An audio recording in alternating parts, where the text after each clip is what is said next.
विमल, पोलो, जोबा केसरी, हर पल मनाओ केसरी त्योहार। बात करने वाली हूं चुनावी वादों की, जिनकी भरमार आपको बिहार में फिजाओं में घुली हुई नजर आएगी और शोर भी बिहार में गूंज रहा है तमाम चुनावी वादों का। लेकिन इन सबके बीच जो सबसे बड़ी खुशखबरी है वो ये है कि कम से कम सच है या झूठ, ये तो चुनाव के बाद पता चलेगा। भाई 5 साल का जो कार्यकाल होगा नई सरकार का, तब समझ में आएगा कि वादे सच्चे हैं या झूठे हैं। लेकिन खुशखबरी यह है कि अब ये सब कुछ सिमटता दिखाई दे रहा है रोजगार पर, नौकरियों पर। बात हो रही है कम से कम रोजगार की, नौकरियों की, और रोजगार नौकरियों की बात होगी तो निश्चित तौर पर पढ़ाई की भी बात होगी, शिक्षा की भी बात होगी, ड्रॉप आउट की बात होगी, गरीबी की बात होगी, पर कैपिटा इनकम की बात होगी। तो कम से कम असल मुद्दों पर चुनाव बिहार का आता हुआ दिखाई दे रहा है। 9 बार के मुख्यमंत्री नीतीश कुमार ये कहते दिखे कि भाई हमने 50 लाख रोजगार बिहार को दे दिए, 10 लाख नौकरी और 40 लाख रोजगार। ये बाकायदा एक डेटा दिया नीतीश कुमार ने अक्टूबर 2025 में कि हमने वादा इतना किया था, इससे ज्यादा रोजगार दे दिए। और उन्होंने एक और बड़ा वादा किया बिहार की जनता से कि अगर हम वापस सत्ता में लौटे, सत्ता दी अगर बिहार की जनता ने, तो 1 करोड़ नौकरी और रोजगार हम लौटेंगे तब देंगे। अब यही वो नीतीश कुमार थे जो ये सवाल पूछा करते थे कि भाई इतने रोजगार कहां से लाओगे, पैसा कहां से लाओगे। बाकायदा ये सवाल उठाया करते थे सूबे के मुखिया नीतीश कुमार बिहार में। लेकिन अब वापस इसी टर्फ पर उनको भी आना पड़ रहा है। और जो उनके बयान में जो खास बात है वो आपको मैं बताऊं, उन्होंने वादा ये किया है कि हम जब आएंगे तो भाई, तो वह बड़ा वाजिब सवाल है कि कहां से नौकरियां देंगे, कहां से आप रोजगार देते दिखेंगे। तो नीतीश कुमार कह रहे हैं कि जब हम सत्ता में आएंगे तो निजी और विशेषकर औद्योगिक क्षेत्रों में, यानी कि इंडस्ट्रियल सेक्टर में नौकरी और रोजगार के नए मौके पैदा करेंगे। अब सवाल पलटकर पूछा जाना चाहिए कि भाई बिहार में फैक्ट्रीज घटते घटते कम हो गई, कहां तो बढ़नी चाहिए थी। वो कह रहे हैं कि प्राइवेट ऑर्गेनाइजेशंस में, प्राइवेट इंस्टीट्यूशन में नए रोजगार क्रिएट करेंगे और इंडस्ट्रियल सेक्टर में करेंगे। तो फैक्ट्रियां दरअसल 2013-14 में थी 3132 बिहार में, घटकर 15-16 में रह गई 2918, और फिर और घटकर 21-22 में रह गई 2729। ये औद्योगिक सर्वेक्षण का डेटा है। अब जब रोजगार, उद्योग धंधे ही घटते जा रहे हैं तो नई नौकरियों का सृजन कैसे होगा, ये बड़ा सवाल हो जाता है। और वो जो पहला सवाल मैं पूछ रही थी कि नीतीश कुमार कहा करते थे पैसा कहां से आएगा, तो पैसा कहां से आएगा, क्योंकि लगभग 3,17,000 करोड़ का बिहार का बजट है और 3,66,000 करोड़ का बिहार पर कर्ज है। लगभग 63,000 रुपए, 63,000 तकरीबन इतने का सूद देती है बिहार सरकार। ये आंकड़ा भी मैं आपको क्लैरिफाई कर दूंगी। तो ये नौकरियां बनती कहां से दिखेंगी। और अगर उस दावे पर भी मैं यकीन कर लूं कि भाई 50 लाख रोजगार दे दिए बिहार सरकार ने इन 5 सालों में, 20 से लेकर 25 तक, जिनमें 10 लाख सरकारी नौकरियां हैं, तो सरकार का ही डेटा 2023 का ये कहता है, जातिगत सर्वे का, कास्ट सर्वे का, जो 2 अक्टूबर 2023 को सामने रखा गया, कि सिर्फ 1.57% लोगों के पास सरकारी नौकरी है। और ऑर्गेनाइज्ड और अनऑर्गेनाइज्ड सेक्टर का अगर रोजगार मिला लें तो ये बैठता है तकरीबन 5% के आसपास। तो ये 50 लाख रोजगार किसको दिए गए और कैसे दिए गए। अभी कुछ दिन पहले राजीव जी मेरी डिबेट में थे, तो वो 10 लाख का तो गणित उन्होंने बताया कि भाई इतना इस विभाग में, इतना इस विभाग में नौकरियां हमने दे दी, सरकारी नौकरियां। लेकिन जो 40 लाख का डेटा है उस पर अभी कोई क्लैरिटी नहीं है कि भाई ये 40 लाख नौकरियां कहां दे दी। और अगर दे दी तो फिर और एक काउंटर क्वेश्चन है कि फिर बिहार का एक आदमी 200 रुपए रोज से भी कम कमाता है, ये ग्रॉस इनकम है। और नेट इनकम पर अगर जाऊं तो 100 रुपए से भी कम कमाता है हर रोज पर हर तीसरा बिहारी। ये डेटा लोकसभा में रखा गया है। 50 लाख नौकरियां अगर हैं, 40 लाख रोजगार हैं, तो कम से कम 15-20 हजार रुपए महीना कुछ तो कमाता होगा। लेकिन यहां तो पर कैपिटा इनकम 100 रुपए से भी कम है हर रोज बिहार में। अब इससे बड़ा कमाल करते हुए दिख रहे हैं तेजस्वी यादव। वो दरअसल एब्सोल्यूट सपनों के ग्राउंड पर चले गए हैं कि एक बड़ी क्रांतिकारी घोषणा की तेजस्वी यादव ने। वो अपने आप को नौकरी क्रांति का जनक कहते हुए दिखाई दे रहे हैं बिहार में। तेजस्वी यादव कह रहे हैं कि 20 दिन के भीतर भीतर कैबिनेट की पहली मीटिंग होगी, हम एक कानून लेकर आएंगे, कानून बनाएंगे बिहार में, और उस कानून के तहत यह होगा कि हर घर में कम से कम एक सरकारी नौकरी देंगे। ये तेजस्वी यादव कह रहे हैं। क्या ये बगैर सोचे समझे, बगैर गणित लगाए तेजस्वी यादव ने घोषणा कर दी?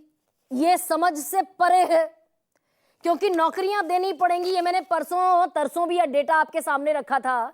बिहार में कुल परिवार हैं 2,97,00,000, और अगर ये मान लिया जाए वो जो 1.57 लाख सरकारी नौकरी है वो 20 - 20 लाख परिवारों के पास है अगर, तो बचते हैं 2,76,00,000 परिवार। तो नौकरियां कितनी देनी पड़ेंगी? 2,76,00,000। और कुल नौकरियां खाली हैं बिहार में लगभग 5.5 लाख के आसपास, 5.25 लाख।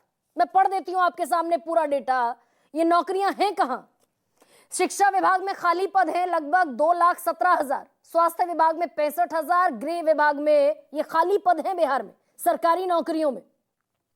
गृह विभाग में 42,414, ग्रामीण विकास विभाग में 11,784, पंचायती राज विभाग में 5,551, पशुपालन विभाग में 4,814, ग्रामीण कार्य विभाग में 3,346, कृषि विभाग में 3,015 और पथ निर्माण विभाग में 2,465, नगर विकास विभाग में 1,948। बिहार पुलिस की अगर बात करूं तो टोटल स्ट्रेंथ है बिहार पुलिस की 1,70,000। जो लोग काम कर रहे हैं 1,02,454 लोग काम कर रहे हैं। 68,062 पद यहां खाली हैं, 40% पद खाली हैं। ये सारा भी आंकड़ा अगर गुणागणित आप जोड़ लीजिए तो टोटल बिहार में नौकरियां हैं 5,75,000। और तेजस्वी कह रहे हैं कि हम 2,73,00,000 को दे देंगे, 2,76,00,000 को नौकरियां दे देंगे। अब ये तेजस्वी यादव मजाक कर रहे हैं, तेजस्वी यादव बिना गुणा गणित के चल रहे हैं, किसी हसीन सपने का शिकार हो गए हैं तेजस्वी यादव। क्योंकि जातिगत जनगणना भी यही सामने रखती है आंकड़ा कि कितने पद खाली हैं, वही लगभग 5 लाख के आसपास। अब कहां 5 लाख और कहां 2,76,00,000 नौकरियां। और तेजस्वी यादव खुद ये बात कहते हैं कि भाई बिहार बीमारू राज्य है, गरीब राज्य है, विशेष राज्य के दर्जे की जरूरत है, पैकेज की जरूरत है।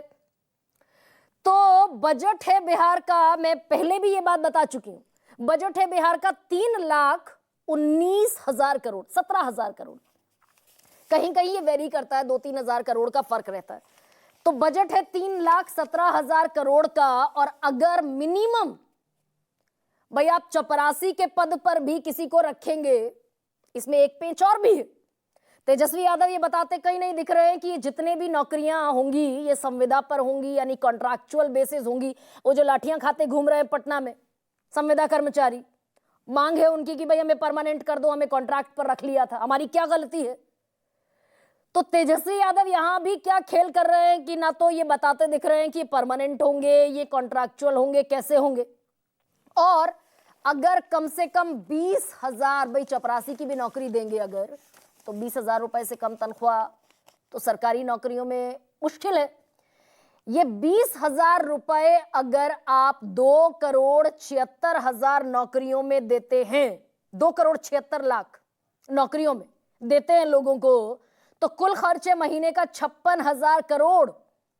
और ये सालाना बैठ जाता है 6,72,000 करोड़। और ये मैंने एब्सोल्यूट मिनिमम डेटा, मिनिमम पैसा निर्धारित किया सरकारी नौकरी का 6,72,000 करोड़, यानी अभी मौजूदा बजट जितना है बिहार का उससे दोगुना। इसी बजट से नौकरियों की तनख्वाह जाती है, वेतन जाता है, भत्ते जाते हैं, इंफ्रास्ट्रक्चर डेवलप होता है, इन्हीं नौकरियों से फ्रीबीज रेवड़ियों पर भी पैसा जाता है। सारा खर्च इसी 3,17,000 करोड़ में होता है। तेजस्वी अगर सरकार बना लेते हैं तो 6,72,000 करोड़ तो सिर्फ इन सरकारी नौकरियों के वेतन पर खर्च होगा। फिर पेंशन, भत्ते, इंफ्रास्ट्रक्चर, विकास और तमाम दुनिया जहान की चीजें कहां से करेंगे? वो माई बहन योजना के तहत 2,500 रुपए कहां से देंगे? 30,000 रुपए हर महिला को सालाना। तो बड़ी घुंडी दरअसल उलझी हुई दिखाई दे रही है, लेकिन ये 100% सही है कि आप महाराष्ट्र, दिल्ली, मध्य प्रदेश, छत्तीसगढ़, राजस्थान, तेलंगाना, कर्नाटक, हिमाचल प्रदेश, जहां की भी बात कर लें, जिस भी जगह नौकरियों पर बिसात बिछाई जिस पार्टी ने, सत्ता उसको मिल गई। अब वाकई ये बिहार में गुणा गणित लगाना बड़ा मुश्किल हो गया है कि ये क्या युवाओं को हम फिर सब्ज बाग दिखाते दिखाई दे रहे हैं क्या, या फिर इसमें कुछ सब्सटेंस भी है क्या? फिर युवा निराश होगा क्या?